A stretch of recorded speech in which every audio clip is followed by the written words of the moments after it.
Hi friends, welcome to my channel. రోజు మన kitchen లో ఎంతో టేస్టీగా సింపుల్ గా కరకరలాడుతూ స్వీట్ షాప్ లో స్టైల్ బెల్లం కొమ్ములను మీకు ఈ వీడియోలో మీతో షేర్ చేసుకోబోతున్నాను. ఇలా మనం ఇంట్లో సింపుల్ మెథడ్ లో చేసుకున్నామంటే పర్ఫెక్ట్ గా చేసుకోవచ్చు. కరకరలాడుతూ స్వీట్ షాప్ లో భలే ఉంటాయి. ఇప్పుడు ఈ బెల్లం కొమ్ములు ఎలా తయారు చేసుకోవాలో చూసాం. ఒక మిక్సింగ్ బౌల్ తీసుకొని ఇందులోకి 2 కప్పుల మైదా పిండిని వేసుకొని ఇందులోకి ఒక 1/2 కప్పు ఉప్మా రవ్వని తీసుకుందాం. ఇప్పుడు ఇందులోకి ఒక చిటికెడు సాల్ట్, వంట సోడా వేసి ఇదంతా కూడా బాగా కలుపుకోండి. ఇందులోకి వేడిగా మరుగుతున్న ఆయిల్ వేయండి. ఇక్కడ నేను ఆయిల్ యూస్ చేస్తున్నా, లేదంటే మీరు ఆయిల్ బదులుగా నెయ్యి కూడా వేసుకోవచ్చు. ఇందులోకి వంట సోడా వేసుకోవడం వల్ల బెల్లం కొమ్ములు అనేవి గట్టిగా రాకుండా గుల్లలుగా వస్తాయి. అలాగే మంచి ఫ్లేవర్ కోసం మీరు ఇందులోకి ఒక 1/2 టీ స్పూన్ యాలక పొడినైనా యూస్ చేయొచ్చు. ఇక్కడ నేను యాలక పొడి అనేది యూస్ చేయడం లేదు. ఇప్పుడు ఇదంతా బాగా కలుపుకొని ఇందులోకి వాటర్ని కొంచెం కొంచెంగా వేసుకుంటూ మన చపాతీ పిండి కంటే కొద్దిగా గట్టిగా కలుపుకోండి. అప్పుడైతే మనకి బెల్లం కొమ్ములు అనేది చాలా బాగా వస్తాయి.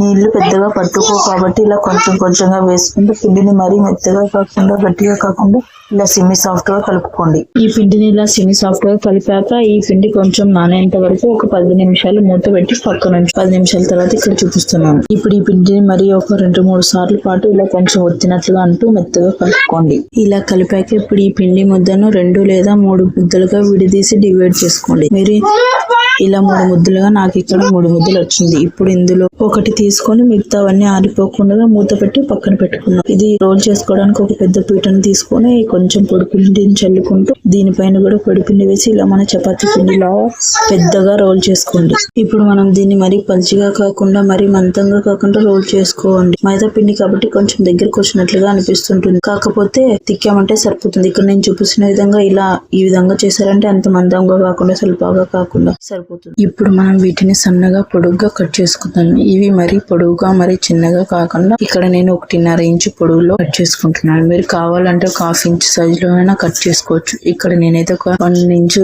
సైజులో పొడవులో కట్ చేసుకుంటాను. ఇవన్నీ కట్ చేసి మీరు కొంచెం పెద్దగా కావాలనుకుంటే ఇక్కడ 2 ఇంచుల్లో అయినా కట్ చేసుకోవచ్చు. నేనైతే 1 ఇంచు అయితే కట్ చేసుకున్నాను. మీరు కావాలంటే ఒక 2 ఇంచెస్ అయినా కట్ చేసుకోవచ్చు. ఇవన్నీ ఇలా కట్ చేశాక ఇలా చూసారా ఎంత బాగా వచ్చాయో. నేను ఇలా ఇవన్నీ కట్ చేశాక ఇప్పుడు ఇవి కట్ చేసిన బెల్లం కొమ్ములను ప్లేట్లోకి తీసుకుందాం.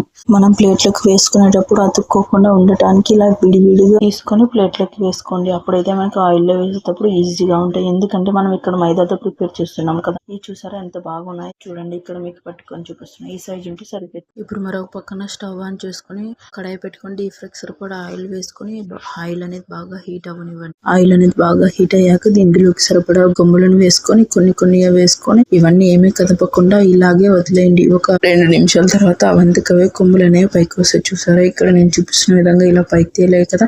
ఇప్పుడు వీటిని కొంచెం అలా టర్న్ చేసుకుంటూ ఆ సైడ్కి ఈ సైడ్కి తిప్పుకుంటూ కొంచెం ఇలా గోల్డెన్ కలర్ వచ్చేంత వరకు మంటను మీడియం సైజులో పెట్టుకొని ఇవన్నీ కూడా ఫ్రై చేసుకోండి. ఇలా బాగా ఫ్రై అయ్యి క్రిస్పీగా వచ్చేంత వరకు, లైట్ కలర్ మారేంత వరకు ఇవన్నీ పర్ఫెక్ట్గా ఇలా ఫ్రై చేసుకోండి. ఇప్పుడు వీటిని ఆయిల్ నుంచి తీసుకుని ఒక జాలి గంటలో తీసుకోండి. ఇవి మంటను మీడియం ఫ్లేమ్లో పెట్టి చేసుకోండి.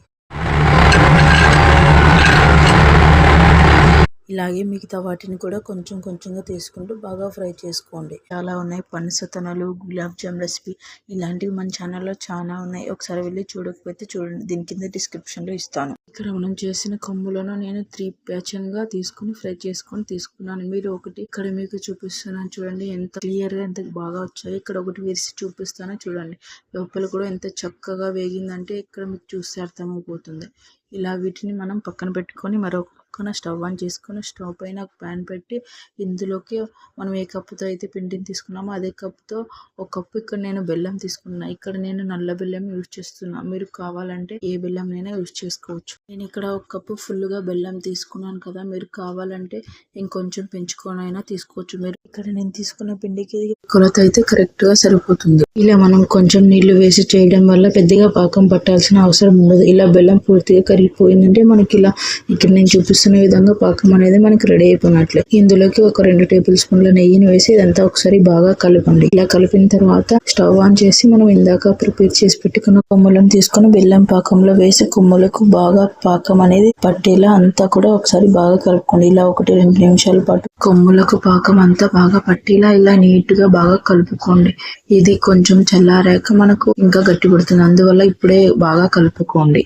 మీరు పాకం పట్టుకునేటప్పుడు వెడల్పాటి ప్యాన్ తీసుకోండి. అప్పుడైతే మనకు ఫ్రీగా కలుపుకోవడానికి వస్తుంది. కాస్త చల్లారితే మనకు వీటిని విడివిడిగా తీసుకోవచ్చు. ఇవి కొంచెం చల్లారి గోరువెచ్చగా అయ్యాక ఒక కొమ్ముని తీసుకొని ప్లేట్లోకి తీసుకోండి.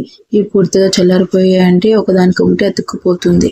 కాబట్టి లైట్ గా వేడిగా ఉన్నప్పుడు వీటిని ఒక్కొక్క కొమ్మును తీసుకొని ప్లేట్లోకి తీసుకొని ఇలా ఈజీగా మనం బెల్లం కొమ్ములను చేసుకోవచ్చు అండి. ఇలా అన్ని ప్లేట్లోకి తీసుకొని కొంచెం చల్లారాక వీటిని ఒక డబ్బాలో స్టోర్ చేసుకున్నామంటే చక్కగా తినేయచ్చు. అలాగే మీకు ఈ రెసిపీ నచ్చితే ఈ వీడియోని లైక్ చేసి మీ ఫ్రెండ్స్ ఫ్యామిలీ మెంబర్స్ షేర్ చేయండి. ట్రై చేశాక మీకు ఎలా కుదిరిందో నాకు కామెంట్ సెక్షన్ లో చెప్పండి. మరిన్ని టేస్టీ రెసిపీస్ కోసం మా ఛానల్ ఫాలో అవ్వండి. Thank you for watching.